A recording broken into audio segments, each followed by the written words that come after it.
Welcome back, everybody. I want to continue going because we still have some great stuff that we have slated for the rest of the day. First up will be from page 88 of the journal. It will be the Alliance for Open Media's Progress Report. The AO Media team presented updates in their efforts around codecs, software, and volumetric work in support of industry standard specifications. This will be hosted by Andre Norkin. Andre Norkin, is with Netflix and the Alliance for Open Media Codec Work Group co-chair. Mr. Norkin, are you ready? Yes, thank you, Ian. First, I'm going to speak about the Alliance for Open Media because I guess we are doing this report for the first time. So we are a new organization, and Alliance for Open Media was created in 2015. And we are a non-profit organization developing media-related specifications, and we strive to produce specifications that are royalty-free with a policy similar to W3C.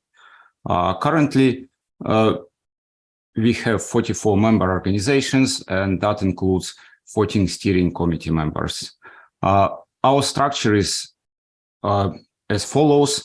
We are part of the Linux Foundation, and internally, we have a steering committee and a number of working groups. So typically, a specification is developed by a working group and passes through several stages of maturity, starting from the working draft and then the working group approved, and the next one is the final deliverable, which should be approved by the steering committee. Typically, our specification working drafts are available online during the development on our GitHub. You can see the link in the slide, and the reference software is also available online on our GitLab. The first technical working group in the AO Media was Codec Working Group. We have been established in 2015, and probably one of the bigger work items that we accomplished was AV1 video codec specification, which was finalized in 2018. The group is currently also doing some maintenance work for both the specification and the reference software. We are also working on the AV1 verification tests. So a big item that the group is involved in right now is the exploration of video compression technology beyond AV1. We are not working on a specification yet, but we are trying to see how much improvements in compression we can get beyond AV1. So our reference software is AVM, and it's available online. And currently we are getting 15% bitrate savings over AV1 in the random access configuration. So we are also planning to make the test model description available in early 2023.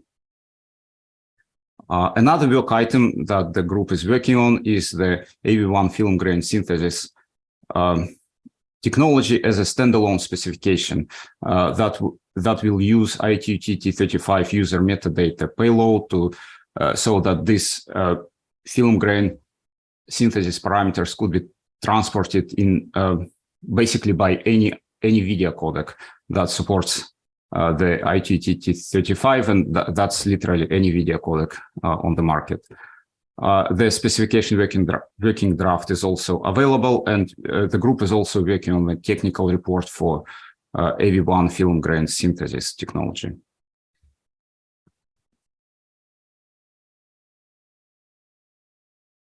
Another working group in AO Media is a storage and transport formats working group. Typically, you can think about this group as the group that works on system level specifications, in particular on the storage and transport formats and different types of metadata.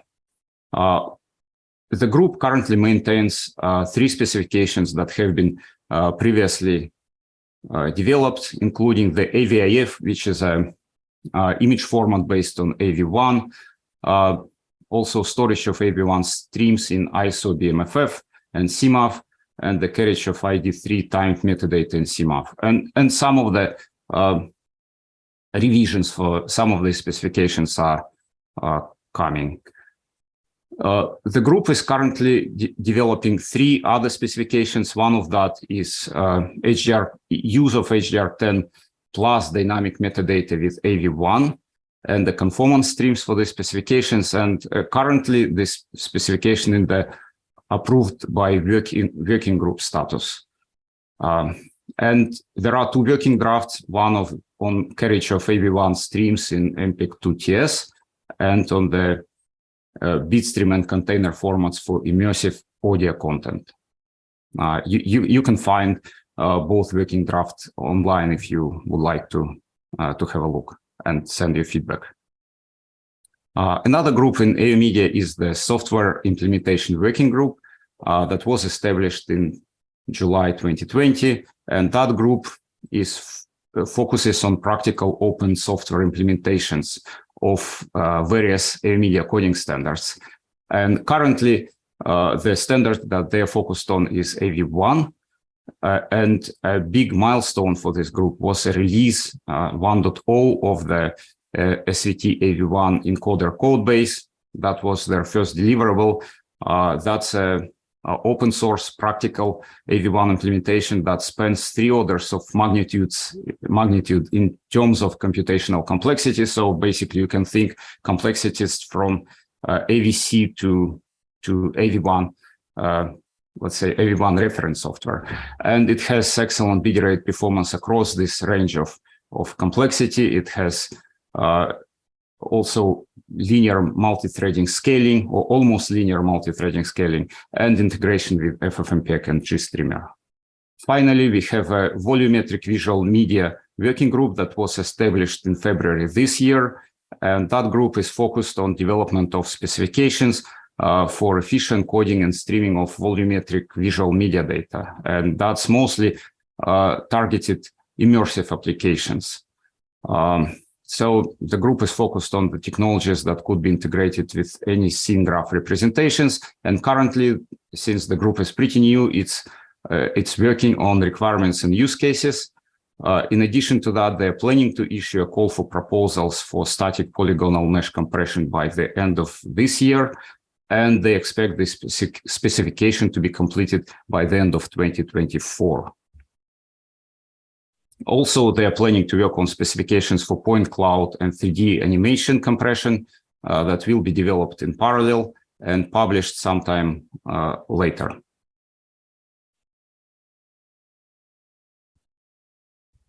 I also have a slide on the AV1 adoption.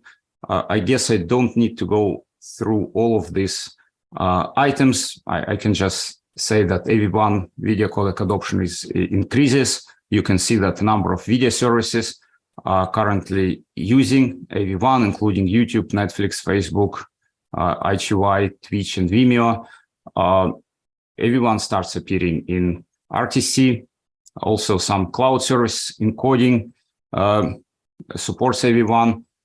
We have several companies that produce hardware designs for AV1 codec. Also, some newer TV models from Samsung, LG Electronics, Toshiba, Sony, and so on. They support AV1 as well. Starts appearing on mobile devices, including Samsung, and phones using the newer MediaTek chipsets. It appears on PC in newer Intel's CPUs, and also NVIDIA, AMD, and some Intel GPUs, and it starts appearing in the browsers. It also appears in a number of browsers, including Firefox, Chrome, Opera, Microsoft Edge, and operating systems such as Windows, BSD, Linux, Chrome OS, and Android OS. And the last slide that I have is on the AVIF support. And again, I can remind that this is an image format based on AV1. It's supported in the desktop browsers, such as Firefox, Chrome, and Opera. Some mobile browsers, including Android browser, Opera, Mobile, Chrome, Firefox, and Samsung Internet browsers support that format, and also CDN, a number of CDNs started supporting it as well. And That's the last slide, and thank you for listening, and I'm ready to answer questions.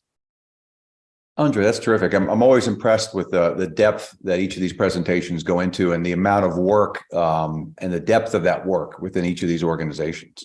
Do we have anyone on the panel or anyone in the audience? We kept our audience of about 100 folks continuous for the last couple hours. Great to see. How about some questions? I have a question, Ian. So SMPTE has standardized a lot of codecs from a variety of companies. I'm kind of curious, this may be a question beyond your level, but curious why the group didn't come to SMPTE to standardize AV1. That's a good question. The question is, I don't know, when the organization was formed, we have been discussing how it should be done, and we had several ideas of where else the specification could or standardization could take place, but in then it was decided that we would form the alliance and we'll be working on the video codec on our own. And of course, we are planning to bring AV1 and other video codec specifications to other SDOs and make sure that we have some cross standards compatibility. Well, and hopefully with presentations like this, where organizations that are so diverse and disparate can get together and see the benefits in the work that each of them are doing and how we might be able to collaborate in the future. Yeah, we're up to 9 codecs, I think, that we've standardized, including the ones from Microsoft and others. So just something to think about for the future. But thank you. Thank you for your presentation. Okay, Andre, excellent presentation. Much appreciated. Thank you. Next up, we're going to hit page 64 of the journal, and it's from the Consumer Technology Association and their update. The CTA Standards Committee details a productive year in this piece.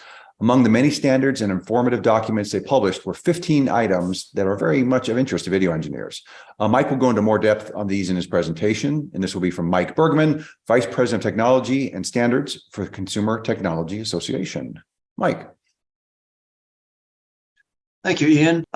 You're probably reasonably familiar with CTA. We're the owner and producer of the Consumer Technology, the Consumer Electronics Show, CES. We are a trade association with quite a few member companies representing everybody on the slide here, plus many more.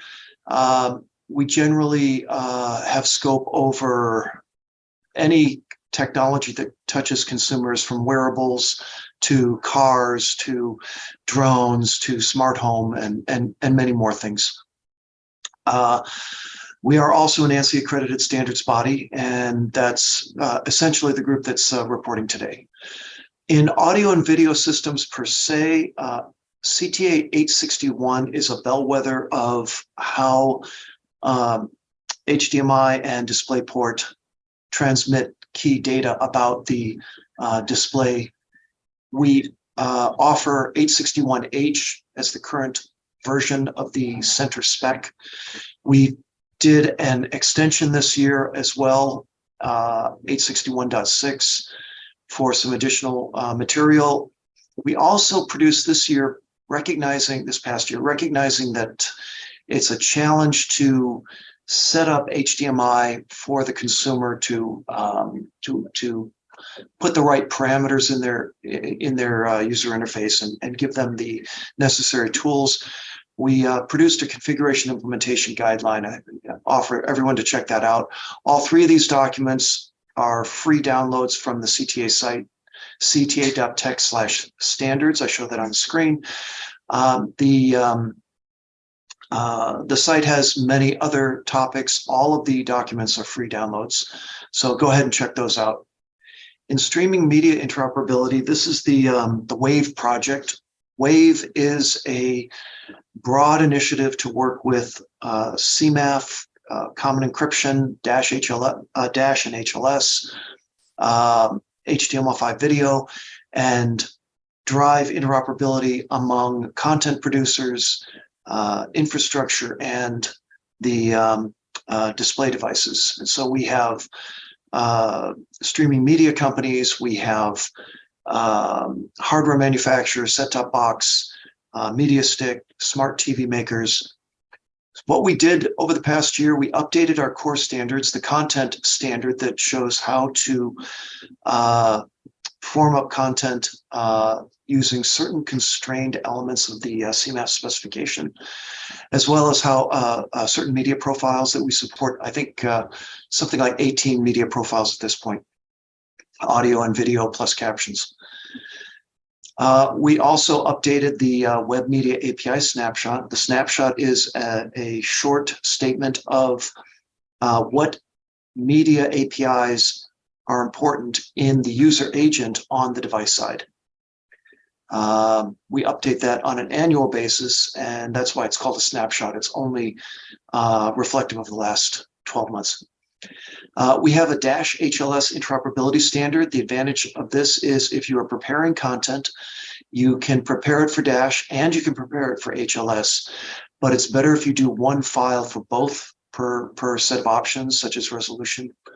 So the HLS interoperability standard shows you how to constrain Dash and HLS. There's a typo there, not HSL. Shows you how to constrain those specifications so that you get the interoperability between the two, and you can send the same CMAF package out to either kind of player. We did a survey and published these results last year: adoption and deployment of internet streaming video technologies. This survey covered current and future plans for all of the following: MPEG Dash, Apple HLS, CENC, DRM technologies, compression technologies in audio and in video, captioning technologies, combinations of technologies. So it's a good look from over 60 industry experts at what they're actually deploying now and what they actually plan to deploy in 5 years. That's, again, all of these are free downloads, so you can just go to that site, cta.tech/standards that I show there, and download that survey result or any of the rest of this. Upcoming next year, just a quick plug for what we're working on is we have a very large effort to do a test platform, a test suite for media platforms, such as all of the above, smart TV and media sticks and so on, with a variety of codecs, a variety of situations, test cases, different resolutions, all kinds of things to verify the hardware side and the player.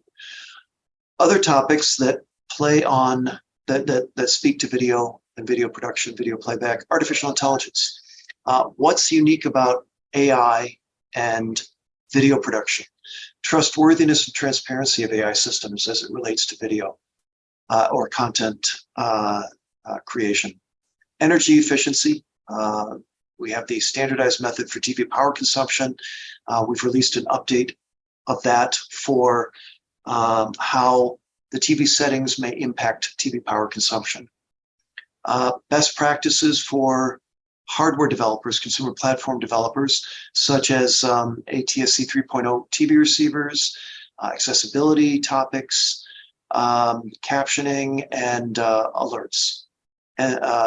CAP is a US specific alert structure, and we have some information about managing that. And then finally, we are doing some work in virtual, augmented, and mixed reality. Finally, events. I mentioned in the article some events. CES 2022 was a very large post-pandemic event. It wasn't as big as our pre-pandemic, but it was very successful with over 45,000 in-person attendees from over 100 countries. We are returning to in-person events for our smaller events, the Tech and Standards Forum, which is specific to our standards programs. We have done one in-person event now, and our next one is in spring. And finally, CES 2023 in January. I encourage everyone to check it out. It will be bigger than 2022. It's already shaping up to be bigger. And that's January 4th through 8th in Las Vegas. And you can check out ces.tech for more. Here's my contact information. If you're interested in our standards program, contact me or the info email address. Our publications that I mentioned, that's the same link that I've been putting up on most of the slides. And CES is available at that link. Any questions? Okay, thank you everyone for your time and attention. Much appreciated, Mike. Great job. Okay, next up will be page 120 of the journal. It's the Joint Task Force on Networked Media Review for 2022. Brad Wilmer will discuss how COVID disrupted but did not stop the testing and efforts of his partnering organizations. Brad Gilmer is the president, he is the president of Gilmer and Associates, executive director of the Video Services Forum and the Advanced Media Workflow Association. Brad. So this will be a three-fer. You get a report on the AMWA, the Joint Task Force on Networked Media, and the VSF, all in 10 minutes or less. So here we go. So first, we'll start off with the AMWA. We have an end user group that we have started up, and that end user group has been really important in the last year, driving the direction of the AMWA, and specifically with what we're focused on within the NMOS specifications that are companion to the SMPTE ST 2110 work. A couple of areas of interest there that I wanted to highlight. One of them is user requirements for configuration of IP-based media devices. And if you think that configuration of simple parameters like IP address and PTP domain for media devices is not really a problem, that's probably because you're configuring 1 or 2 or 20 of them. But if you're a user in a facility with 100,000 endpoints or more, then you got a problem. And so we've got a users group that's focused on how we would address that.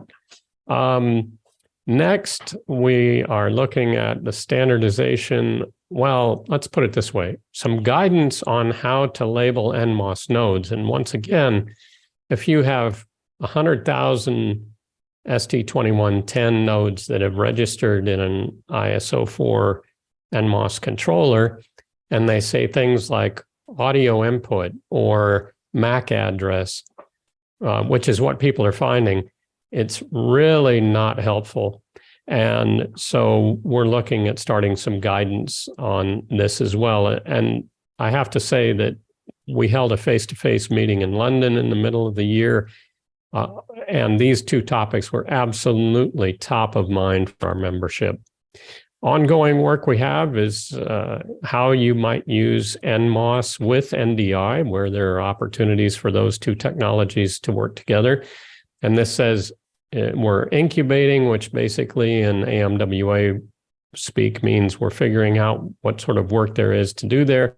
There's actually a proposal for work to go forward in an activity now that just went to the board today, as a matter of fact. And we're looking at a control protocol for device control and status of media nodes and IP networks. And that work is advancing, called IS, or Interface Specification 12. And we've been doing some work on MMOS signaling for compressed streams, along with our partners at SMPTE who have been working on the -21 stuff, and we very much appreciate that. With the VSF, we've been focusing quite a bit on IPMX, and if you haven't heard about that, that's basically a variant of 2110 directed at meeting the user requirements for the Pro AV space. And in a nutshell, it's more plug and play with relaxed timing requirements. It's very likely that this is going to find its way into a lot of broadcast facilities as well. And the good news there is, since the last time I gave an update, we've published a number of documents. Perhaps one of the most important ones is, and core ones, is the IPMX system timing and definitions document. But there's also a document around how uncompressed would work, and also another one about security and HDCP exchange, and many, many more in the works there. So great work going on there in the VSF around IPMX. VSF has also published documents on transport of JPEG XS in 2110-22 streams, and also an MPEG-2 transport stream. And that's some fundamental work that I think a lot of people are going to make use of. Also, the VSF works with RIST, which is a way of moving broadcast quality content over just ubiquitous internet. And a number of those documents have been updated. We've produced levels for advanced profiles. And importantly, we have a published interoperable way for endpoints to communicate and say, you know, the congestion here on this link between the two of us is getting really bad and we need to do something else. We don't specify what that is, but we have a very solid way of specifying that information that's open and available to anybody. We have ongoing work in the ground to cloud, cloud to ground, or the GCCG group, and also the 2110 over WAN group. The 2110 over WAN group is getting ready to publish its document about how you transport and control devices that are in different facilities over WAN. And that's an area where there's been quite a bit of interest and anticipation. The GCCG work is looking at the exchange of media from facilities to the cloud and between cloud vendors, and how you expose media devices in a WAN setting in a cloud environment. So both of these are areas where there's been a lot of interest and great participation as well. Now on to the Joint Task Force on Networked Media. The JTNM had held a number of face-to-face test events, and then COVID happened, and that was the end of that. But we decided that it was time to get the back face-to-face. There are a number of knock-on benefits of having these face-to-face meetings besides just testing equipment for their compliance with 2110 standards and NMOS specifications and scanning for security. There's a lot of benefit in getting the technical people together in a room or somewhere where there's a bar napkin handy and they can talk over things. So we were really excited to have this event happen. The results are available at jtnm.org. And I think the key points that we take away from this event were that adoption of 2110 and NMOS is really increasing to the point that NMOS adoption is almost universal. Security implementations around NMOS communications are growing, and that's important. And the last thing that really was clear is that automated testing, I heard a presenter earlier mention this as well, but that we found that automated testing is absolutely key. In one case, we ran over 11,000 SMPTE 2110 tests and 17,000 NMOS tests. And there's just no way, obviously, that level of testing could happen without automation. So that is really important. And I think you'll see our member organizations putting more effort into that in the future. And that's it. So thank you very much, and open to any questions. Do we have anyone on the panel or in the audience that would like to ask Brad a question? I have one. In your testing, was that mainly in lab testing or within some of the existing deployments of these systems? That's a great question. So the JTNM tested environment is an environment where manufacturers come together at hosted locations. We were fortunate enough to have Riedel and Wuppertal, Germany this time host us. And then we run through a published test plans. So these both for 2110 and NMOS specifications. And then, as I said, the EBU actually runs a cybersecurity scanning as part of that as well. But that is in a lab environment, but there's absolutely nothing that would keep anyone from using the utilities and tools that we did, like the EBU list tool, the NMOS test utilities, and running those in their own operations. And I know for a fact that a number of manufacturers and end users run these utilities as part of their QA or their acceptance tests. No, it makes sense. No, I appreciate it. Thank you very much for the presentation. Thank you. Okay, next up, we're going to have a progress report on displays, can be found on page 93. If you had to summarize the dominant display technology in 2022, of course, you'd probably use three letters, L, E, and D. Better known as light emitting diode, P. Putnam dives into the technology, making these so popular and effective. P. Putnam is the president of Rome Consulting. Mr. Putnam. Thanks, Ian. And thanks to everybody for showing up today. We're going to take a quick look at what's going on in the world of displays, which seems to change every 10 minutes. And there's a lot of surprises, and sometimes trying to predict what happens here is basically a fool's errand. So I'm going to try to give you, in a nutshell, some of the trends going on here. And one that I've predicted numerous times. It seems to take forever to get there, but we are slowly moving away from transmissive to emissive display architecture. So instead of light passing through a shutter to get to your eyes, we're actually looking at the source of the light, which there's a lot of advantages to that. One of the reasons we're seeing this is that there's very little profit nowadays in manufacturing LCD panels. It may be hard to believe that in September, you could buy a 65-inch 4K LCD panel for $92 in the wholesale market. So that's basically, it's a Big Mac. That's a cheap product.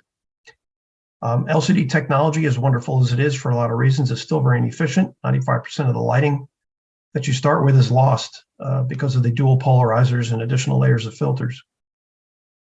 So OLEDs, organic light emitting diodes, and ILEDs, I call them ILEDs, inorganic light emitting diodes, are really taking front stage. OLEDs allow for flexible displays, which is not something you can do with LCDs.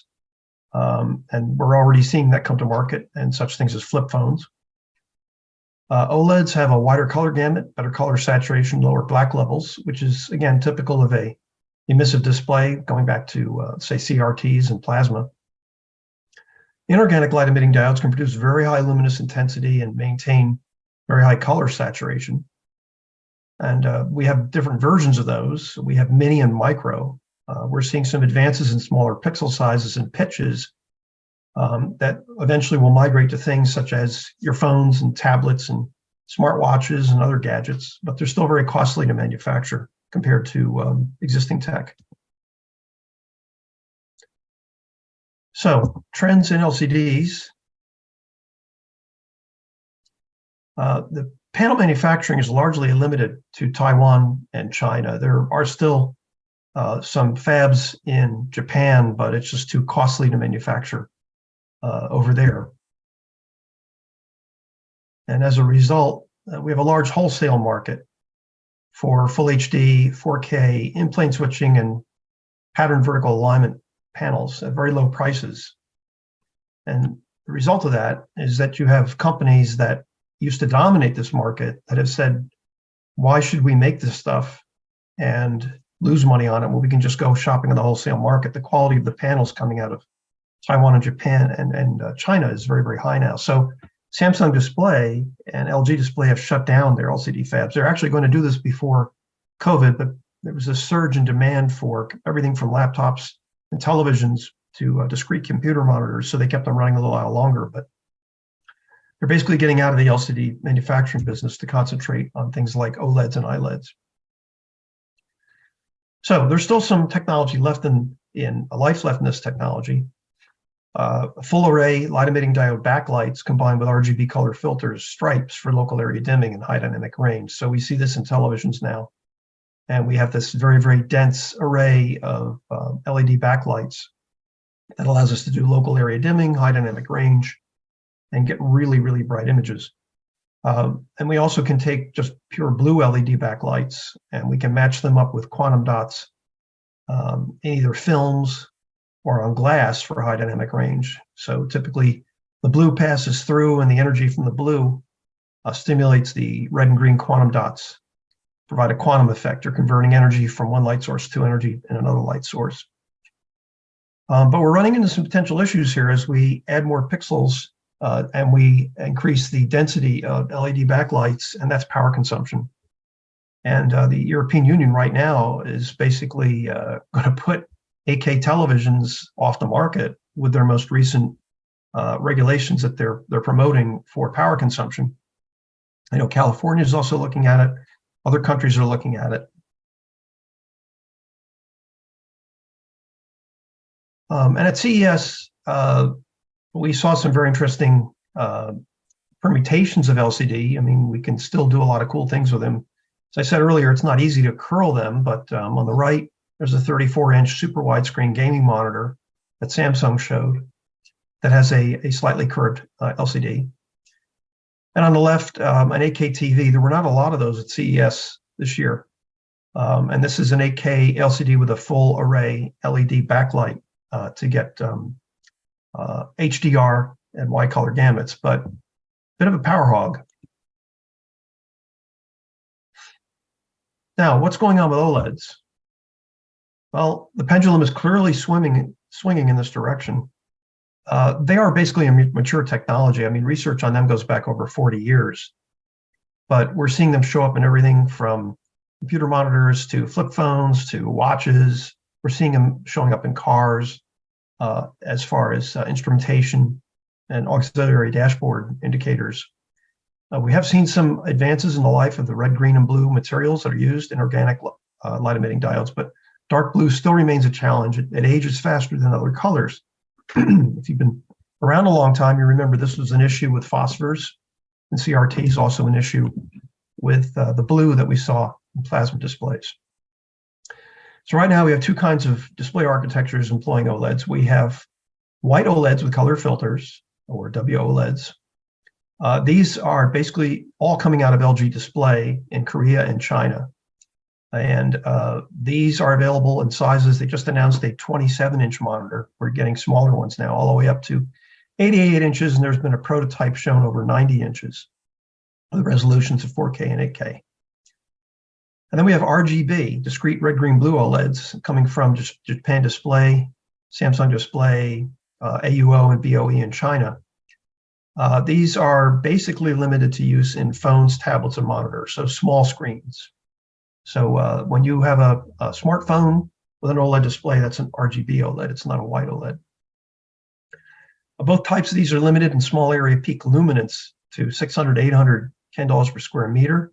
We're starting to see some companies push past that, but there's all kinds of tricky power saving and automatic power throttling circuits that are used because, again, you're going to wind up having differential aging in the blue. Again, a 27-inch 4K, that's the smallest I've seen so far that is available for desktop monitors. The automotive market for OLEDs is growing very, very rapidly, and BOE is a leader in this area. And we're now starting to see micro OLEDs, not ILEDs, but micro OLEDs incorporated in near-to-eye displays for virtual reality and augmented reality. And we even now have a quantum dot OLED hybrid. Samsung makes a television, you can buy it. Sony also has their version, but they're using the Samsung panels. That uses a blue OLED array to drive red and green quantum dots.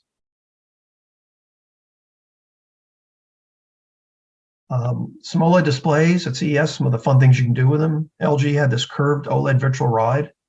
So it curves right up over the top of the person on the stationary bicycle. It shows video and statistics about your heart rate and how far you've gone.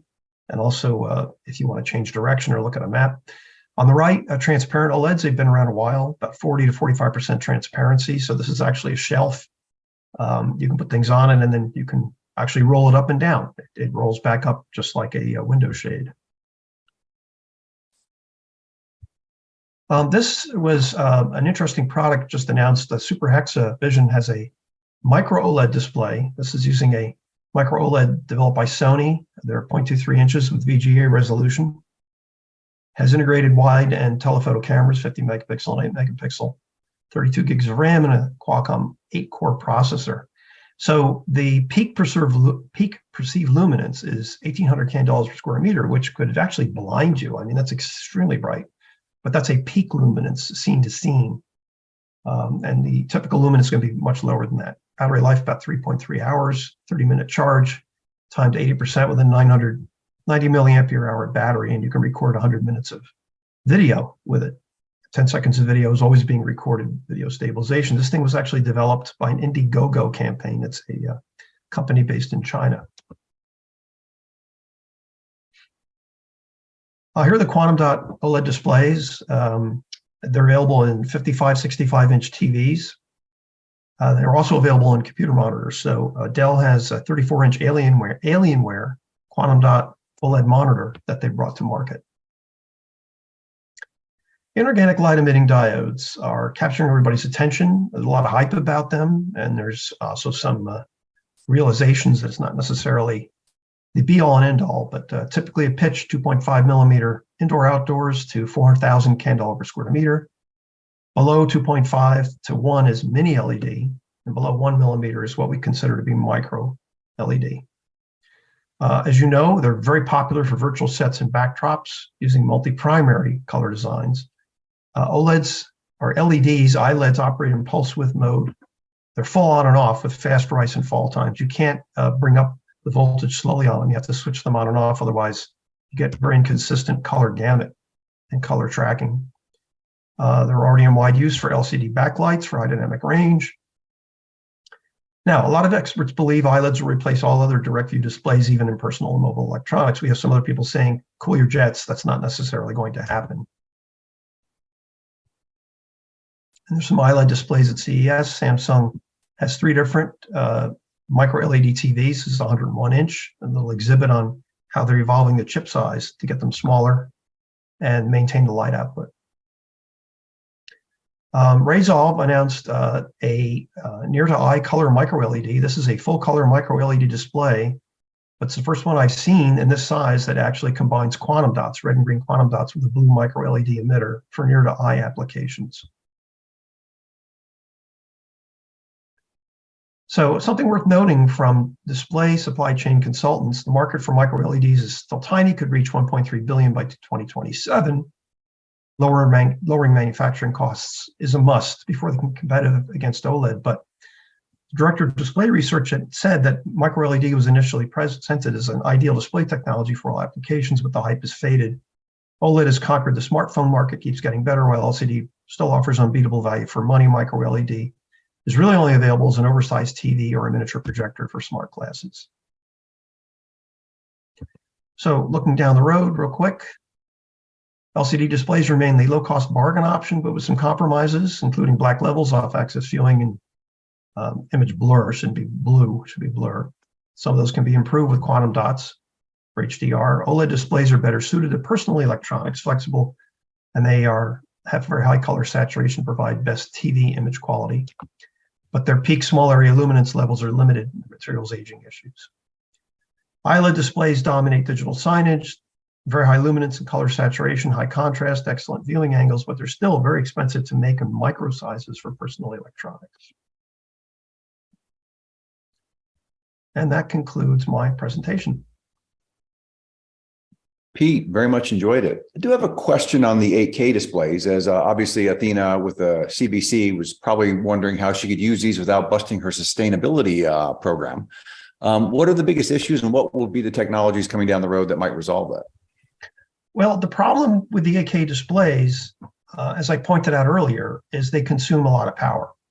And I mean, you can just intuitively figure that out. If you take a 4K TV in a given size and you're doubling the number of pixels, you're obviously going to double power consumption. I don't have an easy answer to that. 8K is kind of slowly rolling out right now. It hasn't proven to be a real big thing with the public because, practically speaking, at the distance at which we sit from TVs, 4K resolution is more than enough, especially if we take 8K content and convert it to 4K. But getting back to your question, probably switching to something like OLEDs and away from full array LED backlights. Again, those are very inefficient. You're pumping a lot of light through 2 polarizers and layers of filters, so you're throwing away 95% of the light. So I think migrating completely to an emissive technology will help to solve that problem to some extent. When I think the Sony goggles were interesting too, where our parents told us not to look at the sun, we have to tell our children not to look at the sun in an $1,800 or 1,800 nit set of goggles. Yes, that's a bit overkill. You probably only need maybe for peak luminance a few hundred nits to make it work. That's the problem that we're seeing with a lot of these micro LED architectures coming out of China, is that they're able to produce a tremendous amount of luminous energy, and they really need to throttle it back. But I guess it's always better to have more and then back it off than to not have enough and then try to make do with it. Yeah.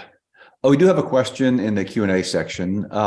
It is there any chance to recover Rec 2020 gamut with ILEDs? Yes. There are continual improvements being made to the green and red emitters. The blue isn't really as much of a problem, but yes, the green is kind of the weakest link in the chain there. So we are seeing month to month, year to year improvements in both red and green LED technology. Not there yet, but based on the color, and the other thing is matching the specific wavelengths that you want. But we can already push well past DCI with inorganic light emitting diode displays and recover a good deal of the 2020 gamut. Not all of it, but a good deal of it. So as I said when I started, this stuff changes daily, weekly, monthly. So yes, there's a lot of money going into ILEDs. You have companies as diverse as Apple and Samsung and Sony, a bunch of Chinese companies you never heard of, sinking millions of dollars into this to make this work, because everybody still believes this is going to be the one display technology when the dust clears that's going to be left standing. So yes, it will get there. Awesome. Well, I appreciate that insight. Do we have any final questions from the panel or audience? A comment. Thanks, Pete. Great presentation as always. And the answer to 8K, it's not about more pixels, it's about better pixels. And we know with global dimming, you can actually more efficiently deliver a bright pixel. So that may end up being one of the directions we head. Yeah, I still think that what's going to happen is we're going to migrate away from transmissive because of the inefficiency and now the power issues, and migrate totally to some sort of emissive display that'll use a switched mode, switching it at very, very high frequencies to cut down power consumption. No, makes sense. Agreed. Thanks. Thank you, Pat. Appreciate it, Pete. Thank you very much for the presentation. Next up will be recent activities from the Ultra HD Forum, from interoperability to end user experience. Original article published on page 107. This will be presented by Nandu Kumar and Pat Griffiths. Mr. Nandu Kumar is president and chair of the Ultra HD Forum, and Pat Griffith is VP of Technology at Dolby. Gentlemen. Thanks, SMPTE, for having us, and thanks, Pat, for being here as well. So the Ultra HD Forum was created with a mission of being a global advocate for next generation audio video. We bring together market leaders from every part of the industry, broadcasters, service providers, consumer electronics and technology vendors, to collaborate on solving real world hurdles and to accelerate Ultra HD deployment. Before we continue, we want to make sure that we understand our definition of Ultra HD. Within the forum, we define Ultra HD as anything beyond HD SDR. So HD with HDR white color gamut, or maybe just more pixels, so greater than 1080 pixels, or high frame rate, or next generation audio. Any element of these new technologies along with HD or 4K and beyond SDR is also considered Ultra HD by the Ultra HD Forum. And the other important aspect of our mission is to focus on linear channels, real-time assembled programs, live event coverage, etc. The adoption of Ultra HD in VOD services is quite well established, and our mission is to ensure that it gets adopted by live services and real-time services. So we have several working groups in the Ultra HD Forum. The guidelines working group generates guidelines, and these are publicly available at no cost from the Ultra HD Forum website. The goal of the guidelines that we publish are to create consistency across the industry for ensuring interoperability, present solutions for the delivery of Ultra HD content from the studio producer or the live event to the consumer via real-time linear service, and to recommend profiles and practices to be used across each of the elements in a distribution chain to maximize end-to-end interoperability. The most recent version of the guidelines is version 2.6 that was published in May 2022, around the time of NAB 2022. Within the guidelines, we also have the broadcast subgroup that's working on developing signaling of different types of content, specifically SDR content that's mastered on differently configured reference monitors, and signaling of content types other than cinematic content. Everyone knows that the UHD Alliance has been working on filmmaker mode and the signaling of filmmaker mode, which essentially is used or instructs the display to turn off certain processing capabilities. But the needs of the broadcaster, the distributor of live content, especially sports content, is not been considered there. So the Ultra HD Forum looks at that type of content and ensures that the signaling of that content is provided to the consumer TV so that the appropriate processing is implemented and the appropriate creative intent that's intended is preserved for those other types of content. So we have an active liaison with the UHD Alliance regarding filmmaker mode, make sure that these modes coexist and don't conflict with each other. The new guidelines has several important topics that have been added to it.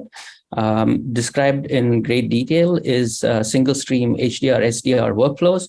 Conversions between HDR and SDR are discussed, as is conversions between PQ10 and HLG10.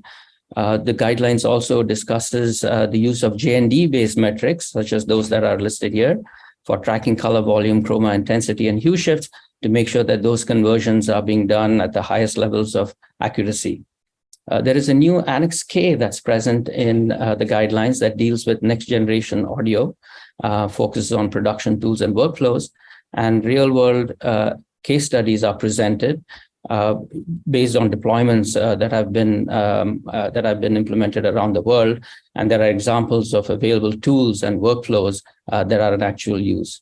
There's also an updated Annex H that covers Brazil's announcement of the adoption of some ATSC 3.0 technologies for the next generation DTV system for Brazil. The other work group, one of the other work groups is the communications working group. In addition to messaging externally from the Ultra HD Forum, the status of various activities, running our trade show participation, the group also does a very important task of conducting periodic surveys of Ultra HD service deployments. And this data is published in a searchable format at the website. There has been a significant growth of Ultra HD services over the last few years.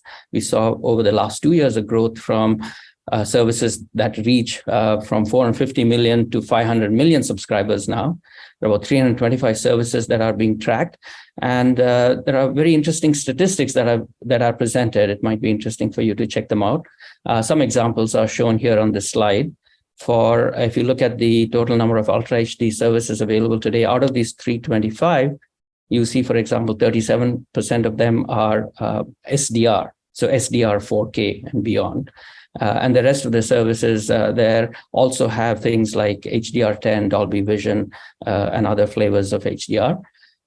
If you look at the number of subscribers who are being reached by these Ultra HD services, you see again the types of HDR and other advanced formats that are available to these subscribers. So some very interesting statistics. We track the growth, and we encourage adoption of these Ultra HD services. There are a large number of service providers who are both large and small, who are seeking to implement services, and our guidelines provides quite a lot of information for them to get up to speed on how to do so. Another working group is the interoperability working group. Primarily, the group selects certain key technologies and implements end-to-end interoperability testing. These technologies are either ones that have interoperability challenges, or those challenges have been resolved, and the Ultra HD Forum seeks to showcase those successes to encourage adoption at major trade shows. So we have had demos at the NAB show this year, as well as the IBC show most recently. This is a list of some of the demos that we have staged at these trade shows. For example, HDR to SDR conversions. These were, again, many of these demos were multi-vendor, multi-company demos, different products, different technologies from different member companies that were integrated to showcase these interoperability successes as well as challenges. So HDR to SDR conversions, color management challenges and solutions when you deal with the different OSs and the way they implement color management, as well as the applications and the monitors, and how do you configure all of these to get the correct color that is intended by the content creator or the producer. That was one interesting demo. The other one is the use of different compensation LUTs to match different pre-brightness of displays, both on the consumer side as well as in the production side, and the equivalence of the experience with the combination of these displays and formats, especially in HDR to SDR conversion, a single workstream workflow. Another demo that we showcased was the end-to-end use of serialized audio definition metadata in a live production setting or IP. Specifically, I think it was 21 that was used. We did at IBC 2022. Also showed live encoding side of VBC content being made available in the IBC exhibition area over fiber internet, connect local routers and end-to-end devices, with decoding happening in consumer grade end devices. That was quite an interesting and a very impactful demo. A lot of interest at IBC.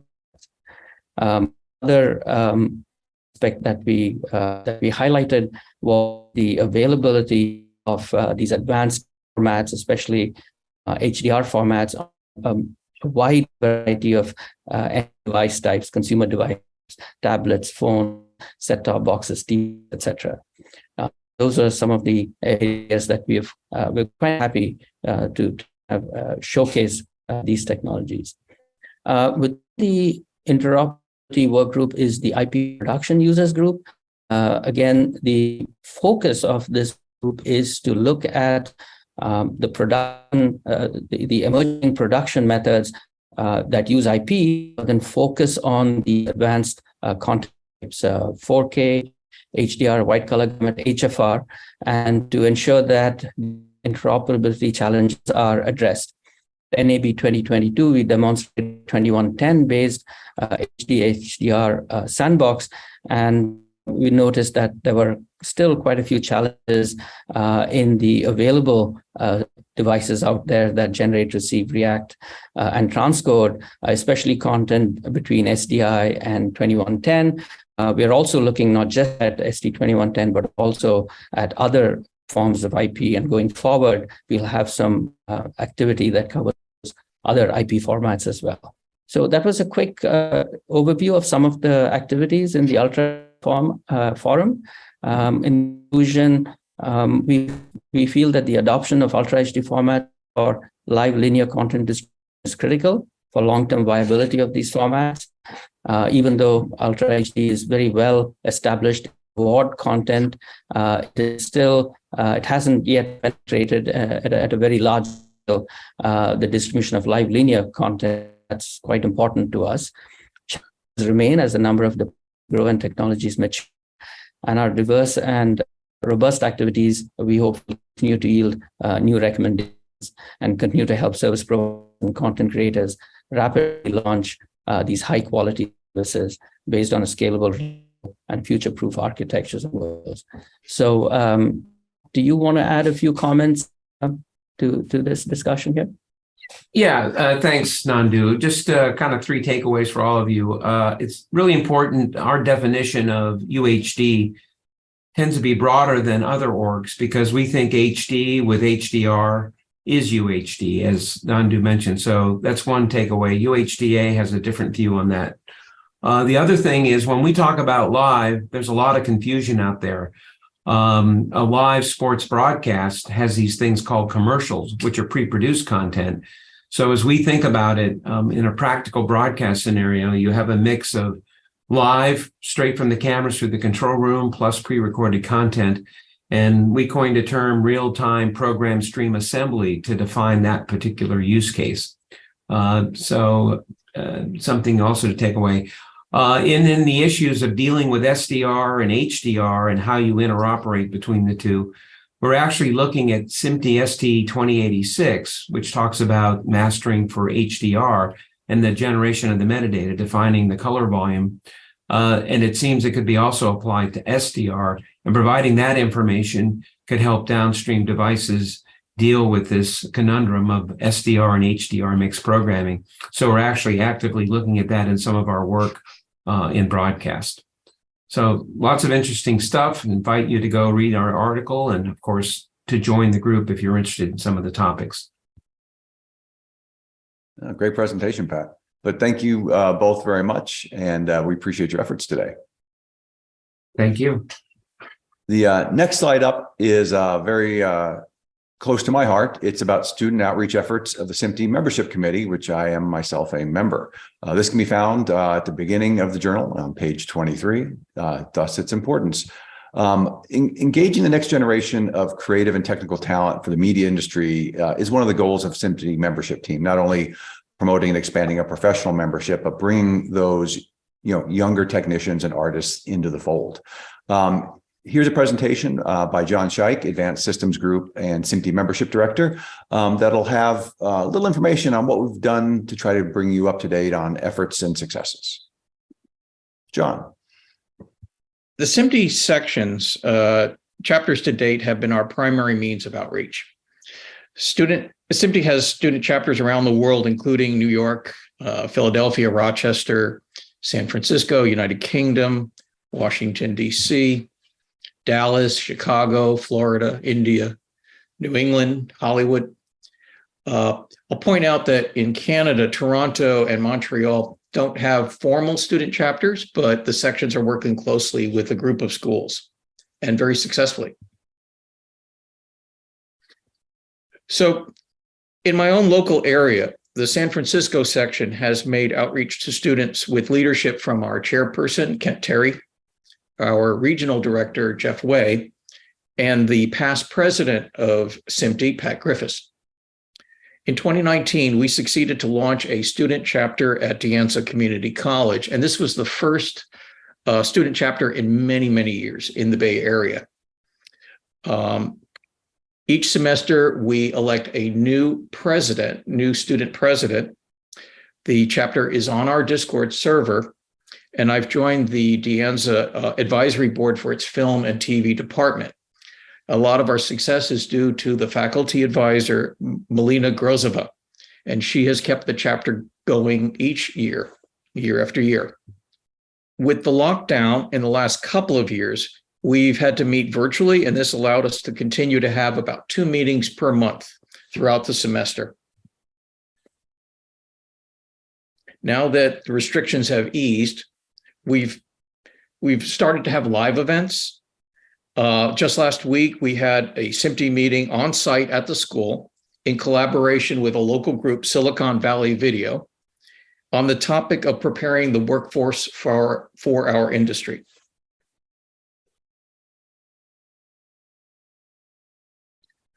To create a student chapter takes a lot of time and patience. The key is to find a faculty member at the school that is willing to put in the effort and sees the value that SMPTE offers. Reach out to Roberta Gorman for specific details. Every year, or even every semester, a new student president needs to be elected. The faculty has to carry the chapter year after year. But this requires also the dedicated support of a SMPTE member from the section to see that this happens and to make sure that there's enough content for the chapter meetings until the chapter has its own inertia. For myself, I provide a speaker for at least 2 meetings each semester. Student chapters can be effective, but they take tremendous time and effort. So in order to better leverage our efforts, we need to look beyond student chapters.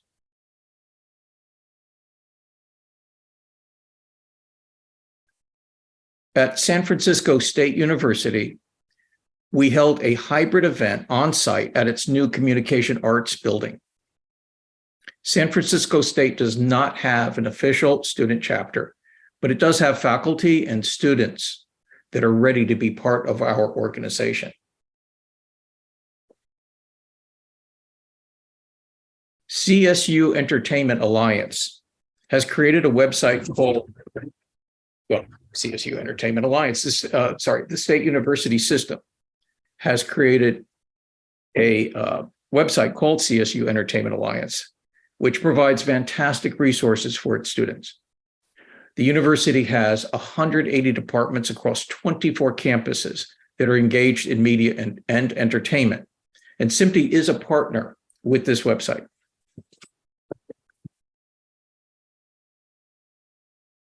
One of the new initiatives from the membership committee has been the creation of a Discord channel or server that is directed to students. Discord was selected because it is a favorite platform among students. We have seen some great job posts, events, and discussions on careers and technology.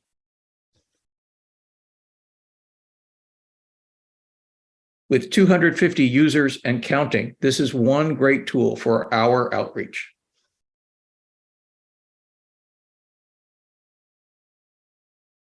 To finish, let me give you a list of action items. Moving beyond localities and student chapters requires new deliverables and a global approach. Each SMPTE section needs to have an ambassador dedicated to student outreach. Not only chapters, but other local events at schools need to be supported, and this includes high schools. Events should be live streamed or recorded for those that cannot attend in person, and so that the event can be captured for later viewing. At least 4 times a year, we need to provide high-value virtual presentations carefully targeted to our student community, and these need to be global. Of special interest to students and educators would be to have curriculums and certifications from SMPTE.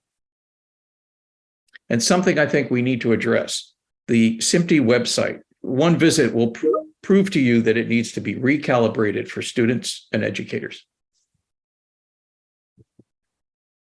With that, let me open to any questions. Well, I do want to give a shout out to Chris Lapp from Cisco. He's the one who actually built our Discord server.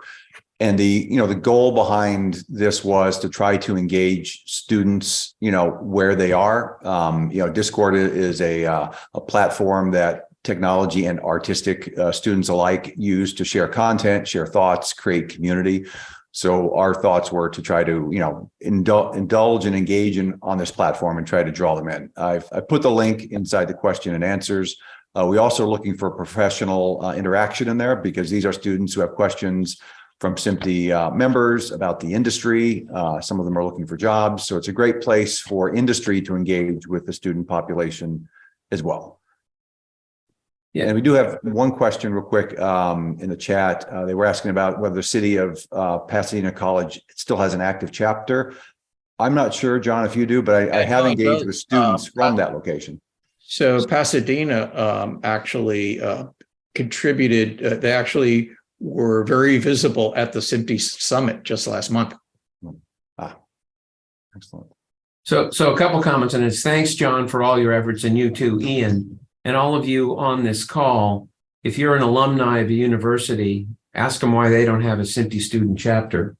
And we'd be glad to help you. On the Discord channel, and SMPTE has a number of fellows, and we've talked in the past about having our fellows be mentors and paying it forward to the next generation.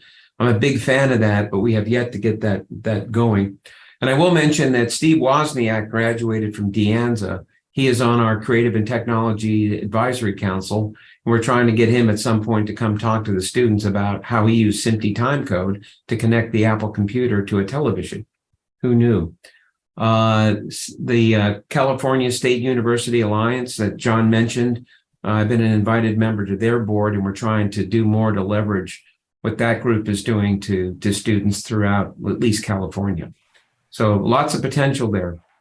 And we've had Masha Elkman and a few others in the Washington, D.C. chapter have engaged with, I think, the Montgomery County Community College and some of the educational institutions out east. But, we've got some great technical institutions on the East Coast.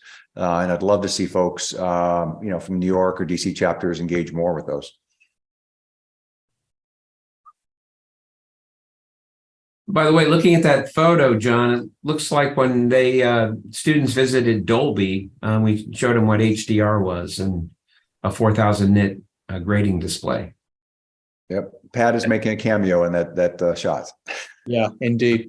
And actually, that was an opportunity to show both the art and science of the technology of what SMPTE is involved in. And that really is what intrigued the students. Awesome. Appreciate it, John. Very well done. Okay, on to our next presentation. This is from page 31 of the journal. It's about SMPTE 2110, ST 2110, and the growing ecosystem. 5 years into the standard, John Mayhat will provide an update on the implementation of the SMPTE standard. John is the systems architect for IP convergence at Imagine Communications, and we'll have a presentation on ST 2110 for us. All right. Thank you very much. I'm John Mayhat. I've had the privilege of being the editor of SMPTE 2110 for some time. SMPTE 2110 was published several years ago, 2017, if anybody can remember back in the before times. And so it was an accomplishment. It was the result of a lot of hard work of building consensus among a pretty wide range of interested parties. Now, since then, you might ask what we've been up to. And so we started down the path of doing what are jokingly in SMPTE called one-year reviews.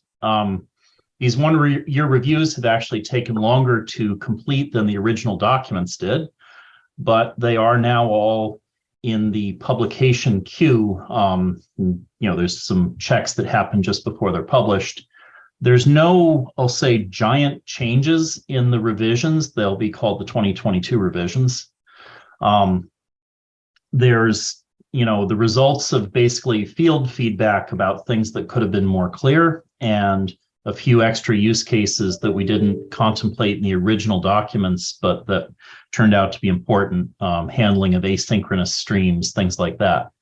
So there are 2022 versions of these documents, but we were very careful to not do anything that would disenfranchise equipment that exists in the field because there's a lot of it. Now there's other work going on as well. So while most of us think, today we've talked about UHD and 8K, there is a certain amount of standard definition television still done in the world, and there's some peculiarities of standard def. One day we'll have to, at a student chapter, explain what standard def was, but there's a document in the publication queue about special considerations for SD, how the pixel aspect ratio is signaled, how the samples align, and it defines a way to handle some legacy VBI signals, which is useful in certain contexts. Equally, there's been a lot of work about measurements and measurement practices because, broadcasters like to buy test equipment, and the test equipment measures things. And of course, in the way that the industry evolved, each piece of test equipment would measure something different using a different way or a different method, and then try and establish what the boundaries of that measurement ought to be. So this -25 recommended practice is really defining some common items that can be measured in a common way so that they can, be useful across the different kinds of test equipment in the industry. And that's been balloted and is in some state of getting consensus on the changes requested in the ballot.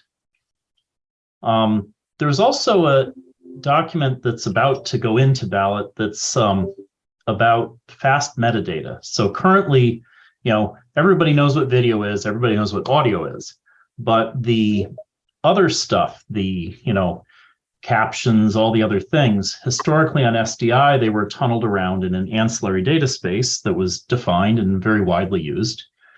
But as we move into IP, there was a desire to have an encapsulation mechanism for kind of arbitrary ancillary or metadata that wasn't, hewing back to how it would have been encapsulated in SDI. So that's the fast metadata.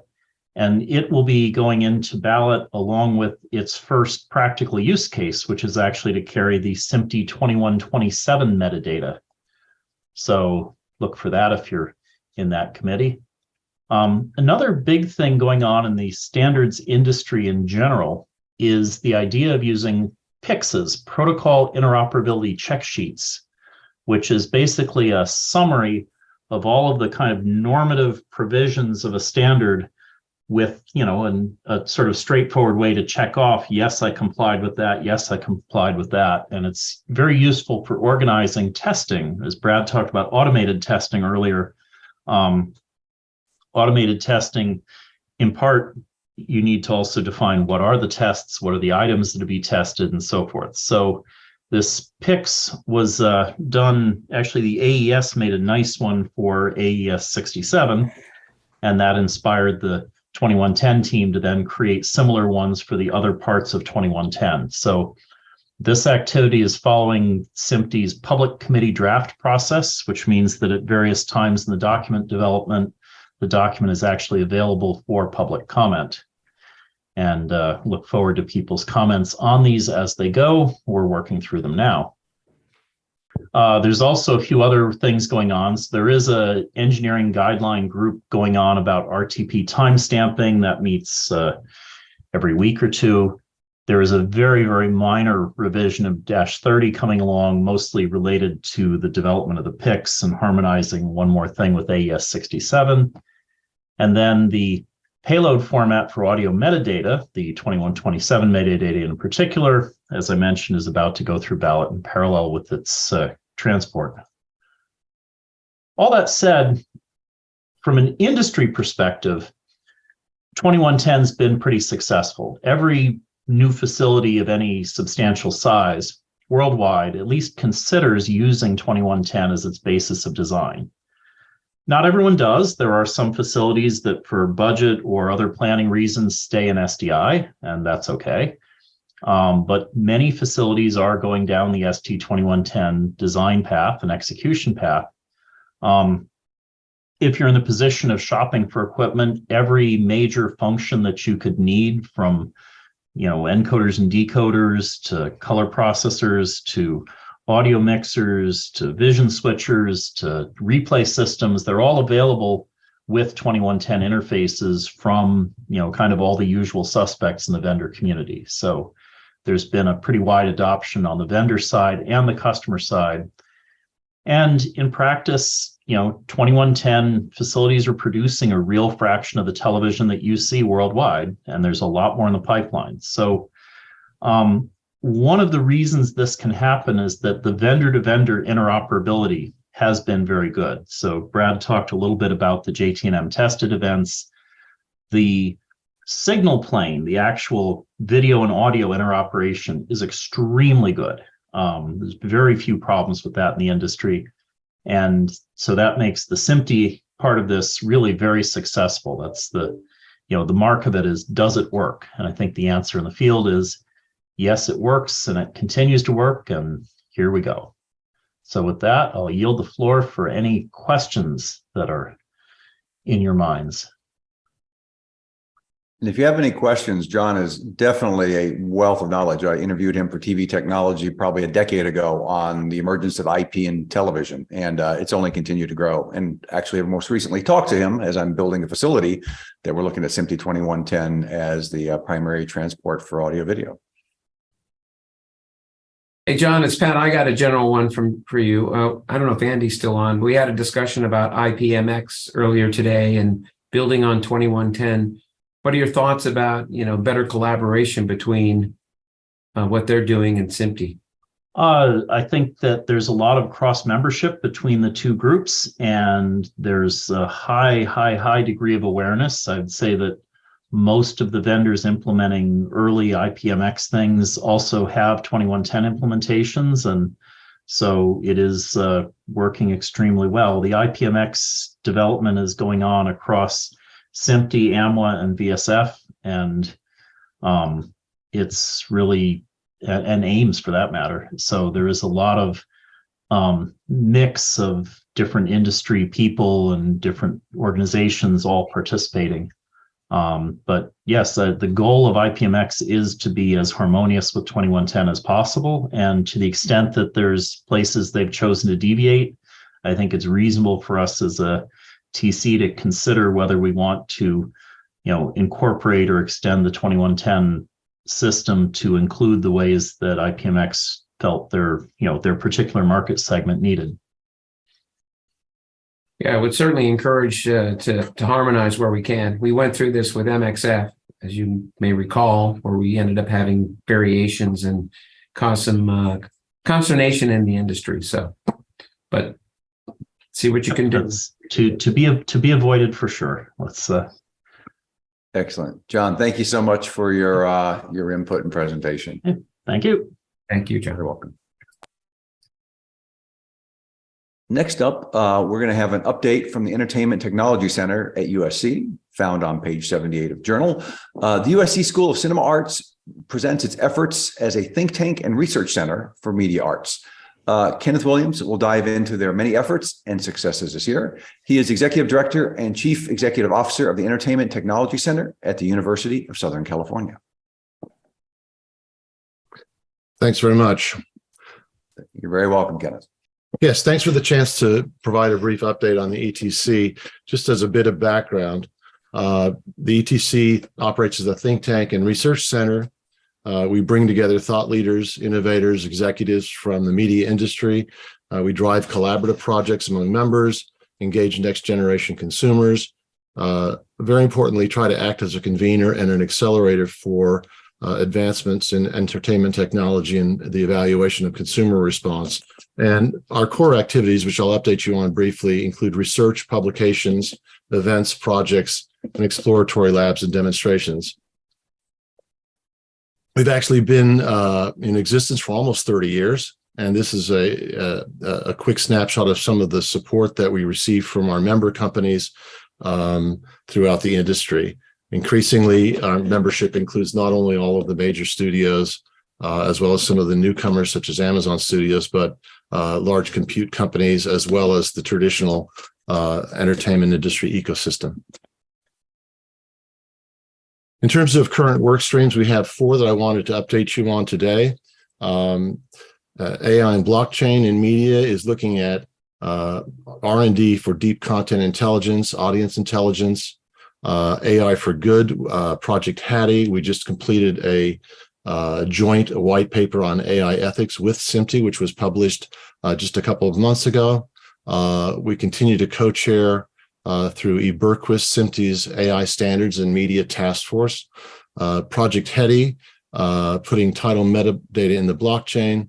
And we are about to launch, in conjunction again with SMPTE, was jointly developed an executive education program on AI for media and entertainment. We've done numerous roundtables and events, everything from programmable royalties and other blockchain activities.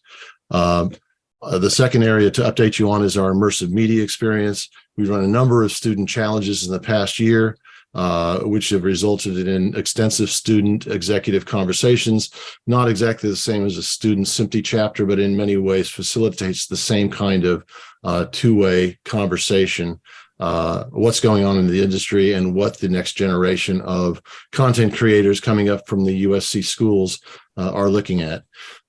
We provide various subject matter expert executive seminars, and we are trying to take a leadership role in sketching out some of the early architecture of the emerging multiverse.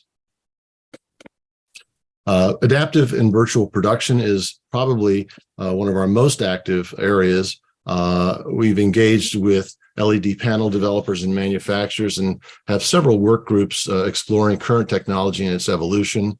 In the education area, we are working very closely with both private and profit and non-for-profit organizations to develop a consistent curriculum. We've done a number of work group sessions and plan to issue white papers on color science and lighting. We're in development with another one of our work groups to provide for an archive and digital backlot for 3D assets.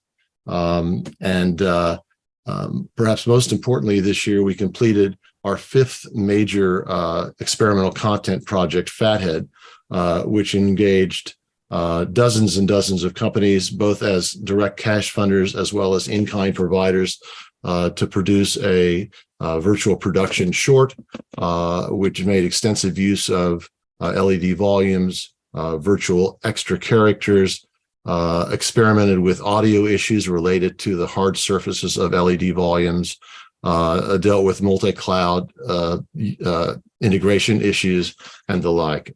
That film will actually begin screening the first week of December, and we'll make sure that it's made available to those who have an interest. There will also be a major white paper associated with that will be published in the next month or so. Then finally, our universal character model project is validating what I would call author-friendly prompting models effectiveness for AI-generated response. So characters behaving as you would expect them to behave in character. We've had 2 steps on this, including a POC, which was a language exchange that was quite successful. And we're now defining the 3rd step, which will probably include also, in addition to the authoring capabilities, will include some matching with real-time rendered characters as well. In terms of events, we have provided various guest lecture series. I won't go through all of this. Our signature Digital Town Square did 2 sessions this year, preparing for the multiverse and towards virtual beings. We did, as I mentioned earlier, a number of student challenges. We were very, very active in last year's HPA retreat and essentially programmed an entire day focused on virtual programming through the efforts of Eric Weaver, and continue to participate in various joint SMPTE roundtables focused on AI. We also affiliated with the SMPTE RAS Solutions Partnership, and you can see some of the other events and activities, logos and things that we're also active in the past 12 months. In terms of publishing, I mentioned the AI ethics work paper. We also had our annual report in the Motion Picture Imaging Journal. The character model 2nd paper was issued, as well as completion of our annual CES analytics report on that, what was a hybrid show, and we're gearing up actually for returning to Las Vegas first week of January to continue our traditional coverage of that show. And then upcoming will be the Fathead white paper. Going into 2023, we are looking at the competition for the next experimental content project and making that award to a recent grad, developing all of the various use cases involved with that. We will be launching our blockchain federated project. We will be commencing the AI education program along with SMPTE's partnership. Our archive work will continue to work on a very sort of vibrant production management, digital assets management standard. We'll continue to focus on standards for LED panel systems and issue periodic white papers with that regard. We'll continue to be extremely active in LED volume audio design standards and techniques, engaging with the industry in multiverse architecture, and we'll be moving into the autonomous character model phase 3. And so with that, be happy to answer any questions. Thank you, Kenneth. Do we have any questions from the panel or any of the folks in the audience today? John, question from you. Can students from outside of USC participate in some way? For example, is there some way to do maybe some sort of virtual tour or a presentation for the DENSA student chapter? We probably figured out how to do that. We haven't traditionally, but there's really no reason why we couldn't create some level of exposure.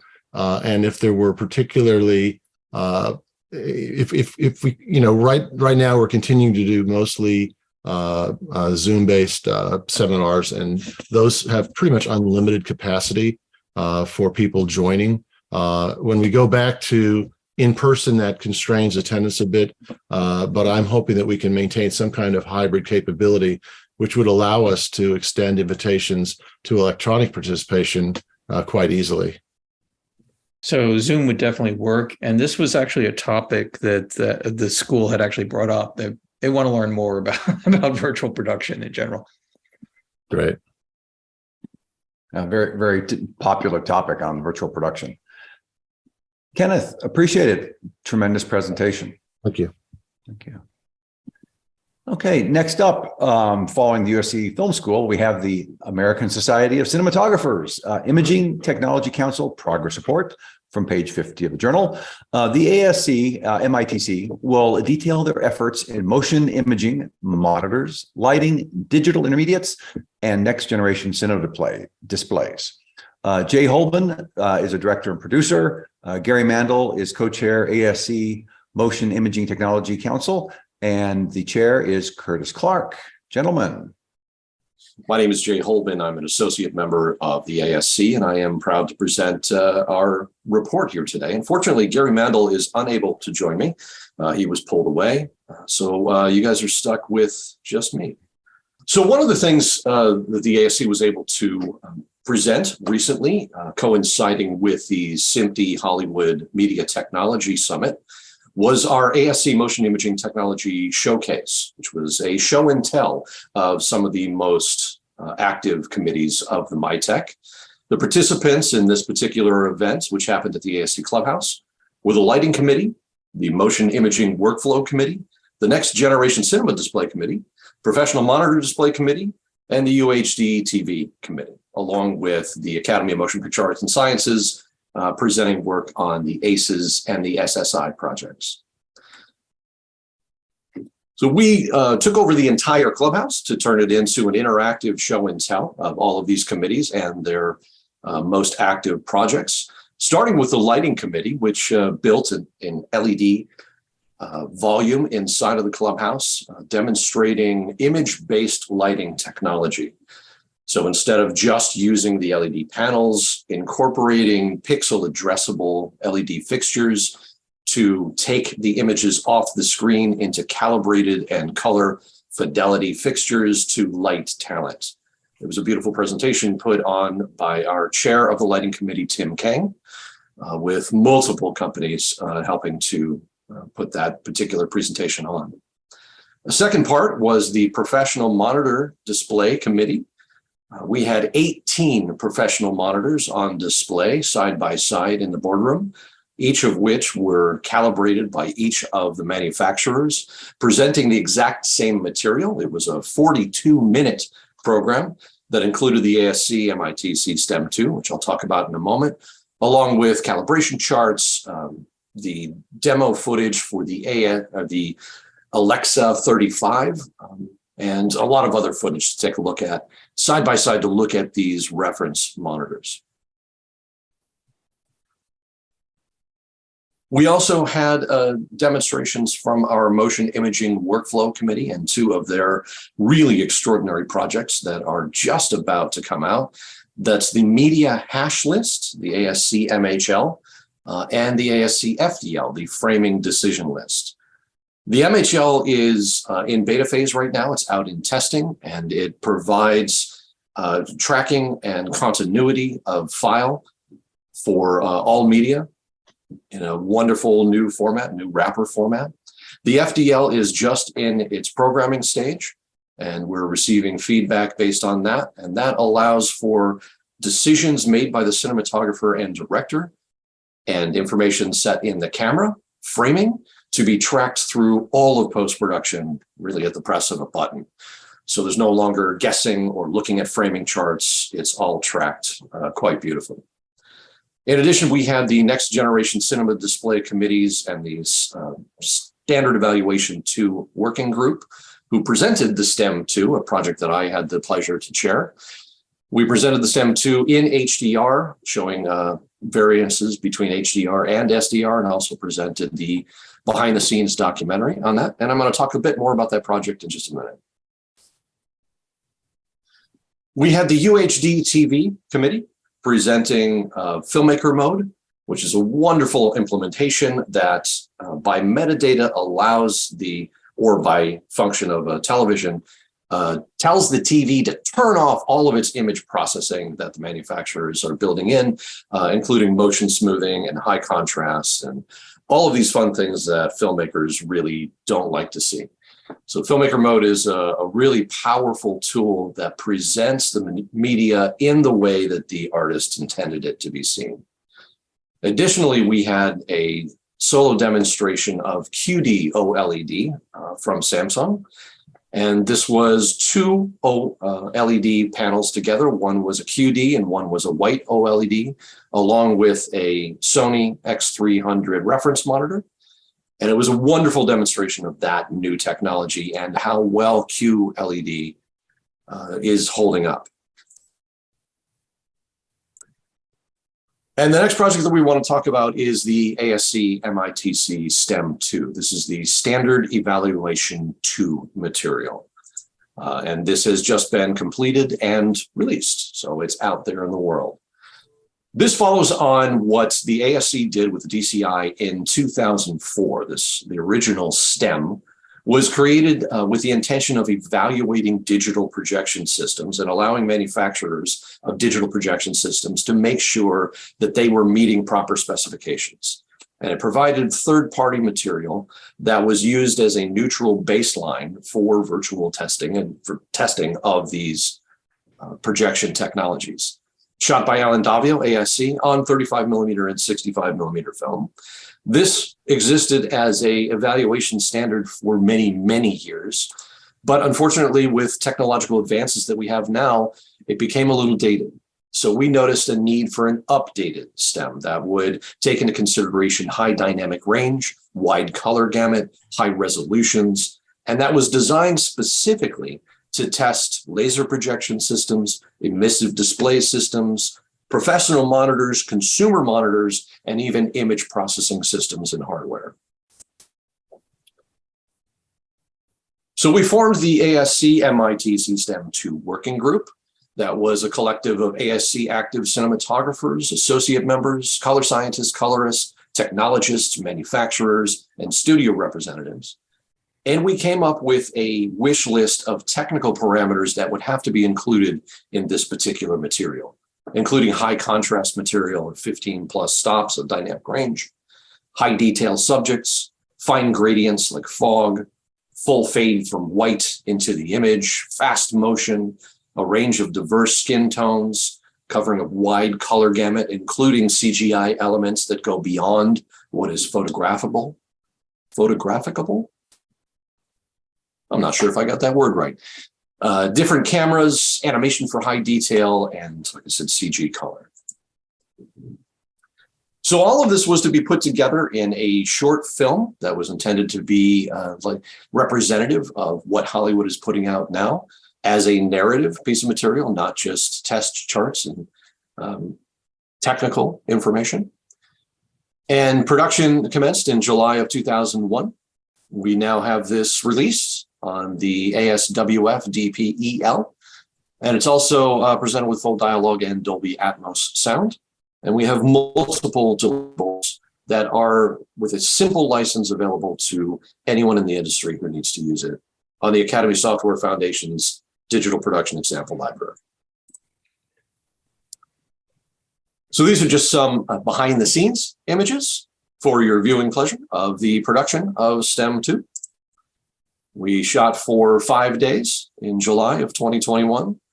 2 days on location at the Blue Cloud Movie Ranch, 2 days on the virtual production stage at Airy Creative Burbank, and 1 day at a location in downtown Los Angeles. The intention was to incorporate all of modern production techniques, including virtual production, a representation of all of the current major digital cinema cameras, a wide collection of cinema lenses, diverse skin tones, incorporating CG elements, wide color gamut, really extreme contrast elements, fast moving elements to TUS HDR judder. There's a car chase sequence. There are test patterns that are built into the narrative as part of the story. It's a really fun piece. It is hosted on the ASWF DPEL in multiple deliverable versions, from QuickTimes to DCPs, IMFs, and even EXRs that are available. For more info on that, you can visit the asc.com/ASC/STEM2. And that opens up to any questions.